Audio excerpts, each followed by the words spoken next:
FNAF VHS tapes became popular with the rise of analog horror. Velox, Meme Bear, and Battington, just to name a few. While searching for analog horrors, I came across one specific FNAF VHS series that ended up being controversial on TikTok for being brutal. Let's not waste any more time. I'm Sir Chris, I explore the internet, and I make videos about it. Let's go. The tapes we're about to see were made by twelveman and his team. We'll start with the first one, Medical Imaging, which according to the description was found on March 6th of 2009 by Adam, an unknown character who ended up finding the tape in a trash can at the bus station.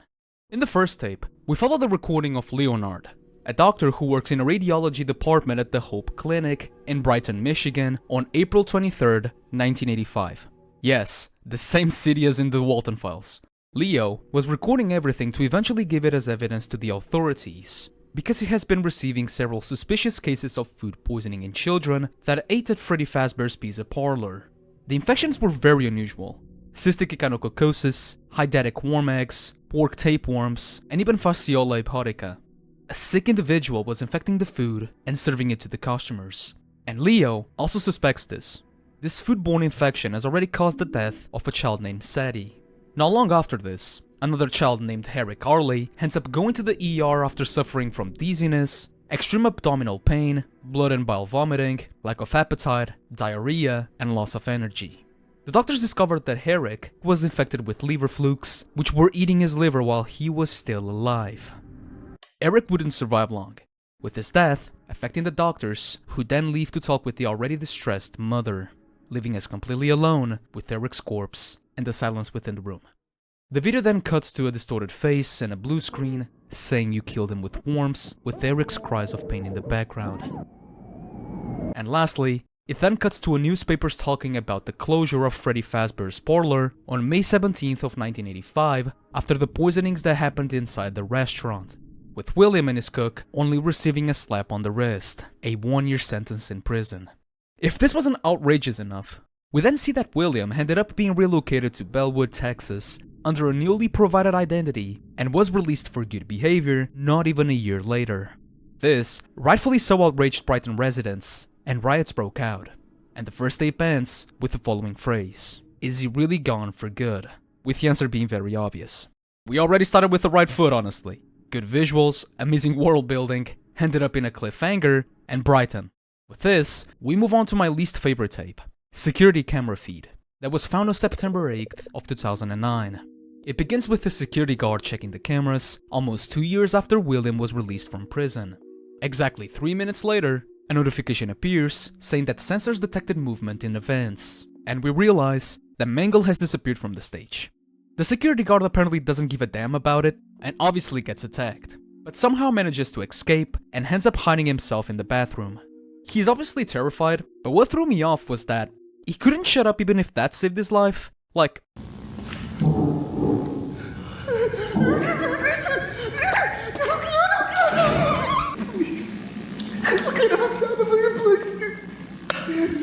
it's that quiet in the middle of the night, and she's not that far. She will find you. Somehow, the security guard manages to survive until 6 AM, but ends up waiting a few more minutes for someone to arrive. 23 minutes later, he then leaves his bathroom stall and now realizes that the bathroom door was now locked and Mangle was just a few inches away, waiting for him to notice it. When he does, it cuts to an audio stating that the animatronics are connected to a criminal database and that previous night guards requested to switch to the day shift due to quote-unquote work conditions. A fancy way of saying that the animatronics were trying to kill them, and their engineers don't even know why they act this way. It then ends with "Why You Left Me to Rot," and with the information that a child was last seen on May 14th of 1987, with the description hinting that her name was Madeline. I'm not going to read the full description because most of it is just Adam yapping, but Adam talked about another tape that he found on the subway tracks. The tape consisted of a stepfather and his adopted daughter, Madeline, playing and having fun. 40 minutes into the tape, the footage cuts to a photo of the same child, with the audio repeating the date that she went missing. So, animatronics are now connected to a criminal database, probably due to what happened previously. The engineers don't know why they attack or act aggressively towards the employees, specifically night guards, but it's such a problem that many of them ended up switching to day shift, with our security guard not being that lucky. But something that bothers me is, who locked the bathroom door? Was it Mangle or William? And even so, how did he not listen? I guess we'll never know. With this, we move on to Freddy Jr.'s Origins Part 1. Sit tight, this one is ginormous. This starts on May 12th, 1985, 5 days before the pizzeria officially closed. We can hear an employee entering the pizzeria with a crying child, whom he then kills, cuts him into pieces, and fries it on a deep fryer, presumably in an attempt to destroy evidence. 5 of 6 are ready. 1 is getting ready. 39 minutes left. If you couldn't tell, this was the scene that caused a lot of controversy, to the point where the creator made a community post, with the main point being, "I realize the act my character committed is horrific, shocking, cruel, brutal, and hideous. The scene was meant to be like this. It was specifically designed to evoke deep discomfort and hatred towards the main antagonist purely through sound. Keep in mind, I have never shown anything." I honestly understand both sides. On one hand, you have a pre-established serial child that in the lore hid the corpses of the victims inside the animatronics. They weren't expecting something this dark. And on the other hand, you have a realistic portrait of a serial child murderer, a horrible human being that tries to not get caught by destroying evidence. Although, as we progress through the story, I have more reasons to believe that there's something darker in the story, but I'll save that for later. After this incident, we cut to May 18th, 1985, one day after the restaurant was closed. We follow a meeting between the lieutenant, Mr. Oswald, and Detective Jennifer Hunter. They both discuss the closure of Freddy Fazbear's and how Williams and his cook's short sentence brought a lot of backlash to the Brighton police. The community already hated William enough, and the police couldn't put their finger on why. From here, we finally see the clues that the police have about this case, of which I will only talk about the most important. William is seen in the community as the local creep. He's only friends with criminals, or quote-unquote unstable people, as said by Oswald. Henry Hamley, a father who tried to take his own life after the disappearance of his daughter, Charlie Hamley, who went missing after leaving Fredbear's family diner, accompanied by 2 other children. Roman Harris, a former friend of William who ended up taking his own life after allegations of assault at a kindergarten. Bart C., a criminal who was now serving a life sentence in prison, and Simon Summers and Dave Miller, who were both missing.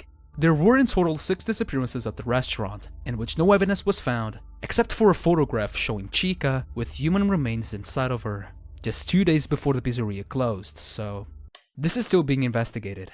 The bite of 83, and the recent poisonings, in which both William's house and his cook's house were searched and nothing was found.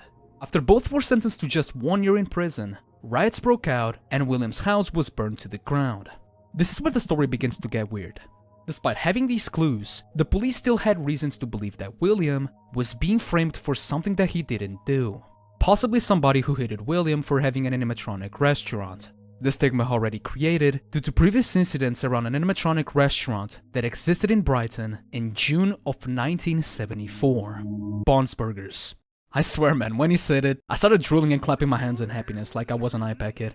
With my monthly dose of dopamine out of the way, the second probability is that people were envious of William's wealth.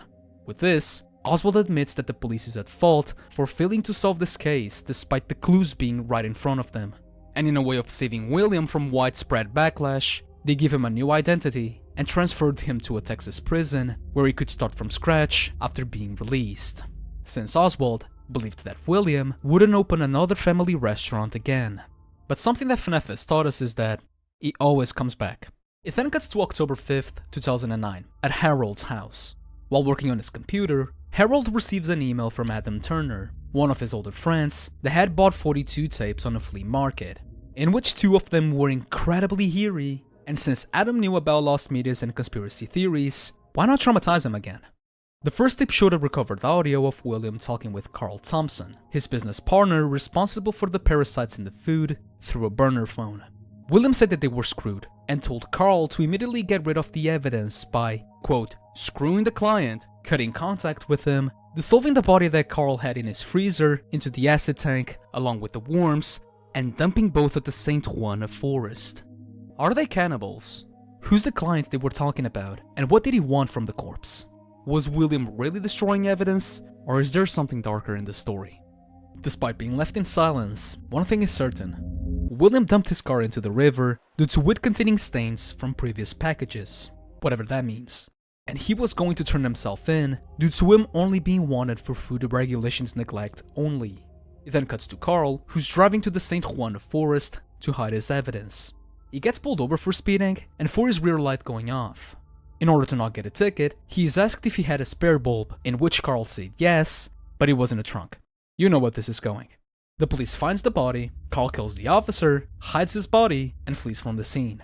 And the last video shows us the last call from William, made on a guard's cell phone, who tells Carl that he's going to vanish out of town, and that the riots did his work for him, since they burned his house to the ground, thus burning the evidences. And the video ends with what I think to be William's new identity, Walter Brown, who opens a new restaurant called Freddy Jr.'s Genuine Pizza. And this is where it ends now. To be very honest with you, this is exactly what I was looking for on a FNAF VHS tape. A series that is well done, credible, and one that actually made me uncomfortable despite the heavy non-graphic scenes. Because what is horror without its horrifying part, am I right? This is still an ongoing series, and according to the creator, this is just getting started. If you guys like these tapes, I'll leave his channel in the description as always. Huge thank you to our patron support Pawn and you viewer for watching. Like and subscribe if you liked the video, it truly helps me out a lot, and take care.